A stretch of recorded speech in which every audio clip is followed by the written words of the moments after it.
អាវុធនៅស្ងៀមសង្គ្រាមក្នុងការគ្រប់គ្រងទស្សនវិជ្ជានៃយុទ្ធសាស្ត្រការប្រើប្រាស់សម័យថ្មីនៅពេលជាតិមួយឈរមកការពារឈ្លានពានភ្លាមមនុស្សជាច្រើននៅឃើញដល់កម្លាំងនិងសភាវុធរួចហើយក៏សួរថាបើយើងមានហេតុអ្វីមិនប្រើទីតាំងគេគ្រប់គ្រងហេតុអ្វីមិនបញ្ចប់វាតែម្ដងទៅសម្រាប់សំណួរនេះបងប្អូនជាសំណួររបស់អារម្មណ៍ឬមួយក៏ចិត្តបង្ខំមិនមែនសំណួររបស់យុទ្ធសាស្ត្រសង្គ្រាមទេបងប្អូនចានៅក្នុងសង្គ្រាមសម័យថ្មីមិនមែនជាការប្រកួតសាច់ដុំឬមួយក៏កម្លាំងយោធាមិនមែនជាការប្រកួតនៃភ្លើងសង្គ្រាមប៉ុន្តែវាគឺជាការប្រកួតចិត្តការប្រកួតពេលវេលានិងការប្រកួតលើភាពស្របច្បាប់អាវុធដែលមិនប្រើមិនមែនមានន័យថាខ្សោយតែជាសញ្ញានៃការគ្រប់គ្រងលម្អិតនៃទំហំសង្គ្រាមជាតិដែលអាចគ្រប់គ្រងអាវុធបានគឺជាជាតិដែលគ្រប់គ្រងទិសដៅសង្គ្រាមបានចំណុចទី1ទីតាំងតូចហានិភ័យខ្ពស់ឬគ្រោះបង្កសង្គ្រាមធំទីតាំងអាចមើលទៅតូចតែការឆ្លើយតបអាចធ្វើឲ្យបញ្ហាតូចคล้ายទៅជាគ្រោះថ្នាក់នៃសង្គ្រាមទ្រង់ទ្រាយធំកម្លាំងធនធ្ងន់ដូចជា BM21 PHL-03 ឬមួយក៏អាវុធធនធ្ងន់ផ្សេងៗគឺជាសញ្ញានៃសមត្ថភាពមិនមែនសញ្ញានៃការប្រើប្រាស់ភ្លាមបើអ្នកដំឡើងកម្រិតមុនអ្នកបាត់ភាពស្របច្បាប់បើអ្នកបំផ្លាញដោយអារម្មណ៍អ្នកកំពុងតែបើកទ្វារឲ្យសង្គ្រាមឡើងកម្រិតភ្លាមពេលនោះហាមិនអាចគ្រប់គ្រងសង្គ្រាមបាន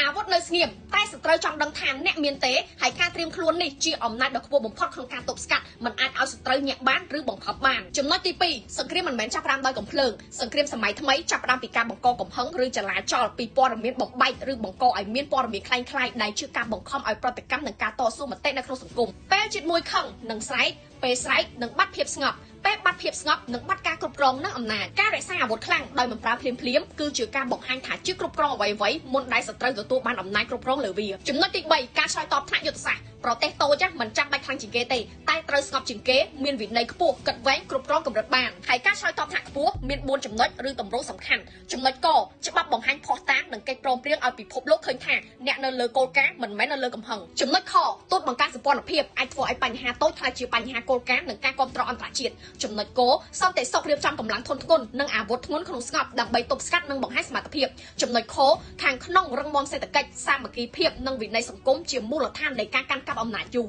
ចំណុចទី4ទស្សនវិស័យរយៈពេលវែងអំណាចពិតមិនមែនការបំផ្លាញលឿនតែជាការរក្សាស្ថិរភាពយូរបើគេចង់បង្កភ្លើងធំហើយអ្នកទុកវាត្រឹមអណ្ដាតភ្លើងតូចអ្នកកំពុងកាន់ចំណុចកណ្ដាលអំណាចបើគេចង់ឲ្យអ្នកបាញ់ហើយអ្នកមិនបាញ់អ្នកកំពុងតែឈ្នះលើកម្រិតយុទ្ធសាស្ត្របើគេចង់ឲ្យអ្នកបែកតែអ្នកនៅតែរឹងអ្នកកំពុងតែឈ្នះលើកម្រិតប្រវត្តិសាស្ត្រចំណុចទី5សង្គ្រាមពិតប្រាកដមិនមែនឈ្នះដោយកម្លាំងតែឈ្នះដោយការគ្រប់គ្រងខ្លួនឯងអ្នកដែលគ្រប់គ្រងខ្លួនឯងបានគេគ្រប់គ្រងពេលវេលាបានអ្នកដែលគ្រប់គ្រងពេលវេលាបានគេគ្រប់គ្រងជ័យជំនះបានមុនចេញលទ្ធផលអាវុធអាចនៅស្ងៀមតែអំណាចកំពុងនិយាយតាមរយៈវិន័យភាពស្ងប់ការកាត់វែងនិងការត្រៀមខ្លួនដើម្បីទប់ស្កាត់នេះហើយជាយុទ្ធសាស្ត្រថ្នាក់ខ្ពស់សម្រាប់សង្គ្រាមសម័យថ្មីនេះគ្រាន់តែជាការសង្ខេបបែបខ្លីដើម្បីឲ្យបងប្អូនស្ដាប់ហើយស្វែងយល់ណាបងប្អូនណាជាចុងក្រោយបងប្អូនណាត្រូវតែជឿទុកចិត្តទៅលើរដ្ឋាភិបាលជឿទុកចិត្តទៅលើថ្នាក់ដឹកនាំគ្រប់ជាន់ថ្នាក់ដើម្បីយើងក៏ដើម្បីជាតិយើងទាំងអស់គ្នាផងដែរជួបជុំស្រីនួននៅវីដេអូក្រោយ